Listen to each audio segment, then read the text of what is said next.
Mortgage loans, business loans సులభంగా government private banks నుండి ఇప్పించబడును. దురదృష్టకర సంఘటనలు మనకి రీసెంట్గా ఎసెన్షియా ఫార్మా కంపెనీలో ఒకటి, నిన్న మళ్ళా పరవాడ ఫార్మాస్యూటికల్స్లో సినర్జిన్ అండ్ కంపెనీలోని 2 ఇన్సిడెంట్లు జరగడం జరిగింది.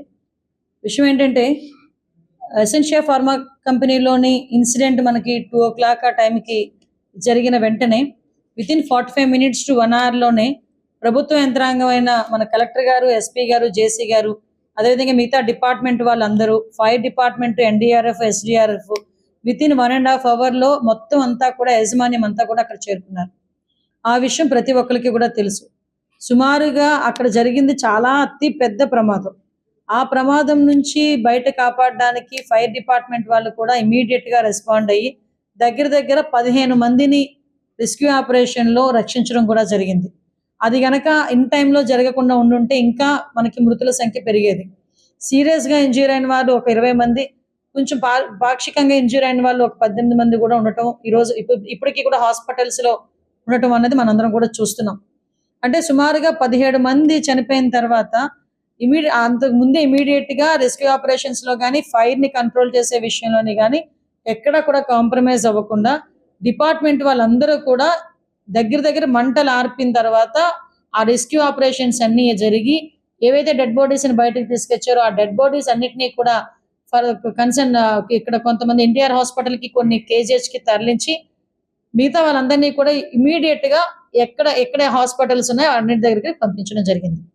అయితే నన్ను కూడా గౌరవ ముఖ్యమంత్రి గారు అదే రోజు మాకు హోమ్ డిపార్ట్మెంట్ తాలూకా రివ్యూ అయిన తర్వాత సీఎం గారు నన్ను ఆదేశించడం, ఇమీడియట్గా నువ్వు బయలుదేరి వెళ్ళామంటే బై రోడ్ నేను నైట్ 12:30కి ఇక్కడ చేరుకున్నాను.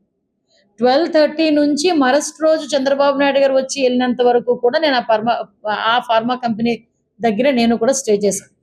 అంటే సుమారుగా అక్కడ ఎటువంటి ఇబ్బంది కలగకూడదు, ఫర్దర్గా ఎటువంటి సంఘటనలు జరగకూడదు.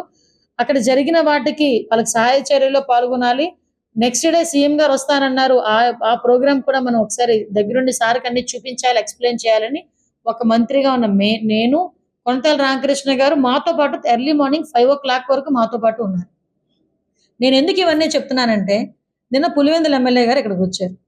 వచ్చి ఉషా ప్రైమ్ హాస్పిటల్లో ఉన్న వాళ్ళని సందర్శించి బయటకు వచ్చి ప్రభుత్వ యంత్రాంగం పట్టించుకోలేదు, అధికారులు ఎవరు రాలేదు, మంత్రులు ఎవరు రాలేదు, మంత్రులు ఎవరు స్పందించలేదు. అంటే ఈయన సాక్షి టీవీ కాకుండా మిగతా ఛానల్స్ కూడా చూస్తే అసలు ఎవరు వచ్చారు అక్కడికి, ఎవరు స్పందించారు, ఎందుకు ఇమీడియట్గా ఏ సహాయ చర్యలు తీసుకున్నారన్న సంగతి తెలియకుండా ఏదో మైకులు పెట్టారు కదా, నాకు ఏదో సవాల్ మీద పేరలు ఎలుకునే టైం వచ్చింది కదా, నేను వచ్చి మాట్లాడతాను అనుకుంటే కనుక అవ్వదు కదా. ఈరోజు మేమందరం అంత సిచ్యువేషన్స్లోని కూడా ఫైర్ డిపార్ట్మెంట్ వాళ్ళు లాంటి వాళ్ళు కూడా వచ్చి 15 మందిని కాపాడటం, ఎన్డీఆర్ఎఫ్, ఎస్డీఆర్ఎఫ్ వాళ్ళన్నీ కూడా క్లియర్ చేయటం, ఎక్కడ ఎటువంటి ఇబ్బంది లేకుండా కనీసం పబ్లిక్ ఏదైనా మళ్ళా కోపాలకి గురి కాకుండా వాళ్ళని కన్విన్స్ చేసుకొని ఇన్ని మేమందరం కూడా చేసి, అది కూడా ఏంటి, యాజమాన్యం స్పందించలేదు. యాజమాన్యం సంబంధించి ఎవరు కూడా మా దగ్గరికి రాలేదు. అయినా కూడా ఇమీడియట్గా గవర్నమెంట్ అంతమంది చనిపోయిన వాళ్ళు ఉన్నారని గవర్నమెంట్ గబగబా స్పందించి అన్నీ చేసి, చంద్రబాబు నాయుడు గారు కూడా ఆ కుటుంబాలకి ₹1 కోటి కాంపెన్సేషన్ కూడా అనౌన్స్ చేసి ఇమీడియట్గా ఎవరికైతే తీవ్రంగా గాయపడిన వాళ్ళకి 50 లక్షలు, అదేవిధంగా పాక్షికంగా గాయపడిన వాళ్ళకి 25 లక్షలు కూడా అనౌన్స్ చేయడం జరిగింది. అదే కాకుండా చంద్రబాబు నాయుడు గారు గౌరవ సీఎం గారు ఓ పక్క నుంచి మన డిప్యూటీ సీఎం పవన్ కళ్యాణ్ గారు ఎవ్రీ టైం మానిటర్ చేస్తూ, అర్ధరాత్రి వరకు మానిటర్ చేస్తూ, నెక్స్ట్ డే మార్నింగ్ అంత వర్షంలోని కూడా ముందు మెడికవర్ హాస్పిటల్కి, కేజీహెచ్కి వెళ్ళి వాళ్ళని పరామర్శించి మళ్ళా సీన్లోకి వచ్చారు. ఎక్కడైతే బ్లాస్ట్ జరిగిందో ఆ బ్లాస్ట్ జరిగిన ప్లేస్కి చంద్రబాబు నాయుడు గారు గౌరవ సీఎం గారు వచ్చారు. అక్కడికి వచ్చి మొత్తం అంతా పరిశీలించి అక్కడ ఉన్న అఫీషియల్స్ అందరితోని కూడా రివ్యూ ఏర్పాటు చేసి, తర్వాత పబ్లిక్ అడ్రస్ చేసి, ప్రెస్కి అడ్రస్ చేసి, తర్వాత అక్కడ నుంచి ఆయన బయటికి వెళ్ళేటప్పుడు కూడా ఇమీడియట్గా కాంపెన్సేషన్స్ అందరికీ అందాలి అని చెప్పి ఆదేశాలు జారీ చేసి పంపించడం జరిగింది. 24 గంటలు గడవక ముందే, ఆయన అనౌన్స్ చేసిన 24 గంటలు గడవక ముందే ₹1 కోటి పరిహారము ప్రతి ఒక్క మృతుని కుటుంబానికి కూడా వెళ్ళింది.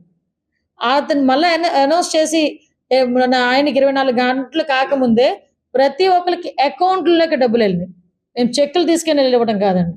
₹50 లక్షల తీవ్రంగా గాయపడిన వాళ్ళు 20 మందికి ₹50 లక్షలు, అదేవిధంగా పాక్షికంగా గాయపడిన వాళ్ళకి 18 మందికి 25 లక్షల రూపాయల చొప్పున ప్రతి ఒక్కరికి కూడా ఆర్టీజీఎస్ చేసి వాళ్ళకి ఆ కన్ఫర్మేషన్ పత్రాలు కూడా మేము ఇవ్వడం జరిగింది. సుమన్ టీవీలో మీ పర్సనల్ అండ్ బిజినెస్ ప్రమోషన్స్ కోసం కింది నెంబర్కి కాంటాక్ట్ చేయండి.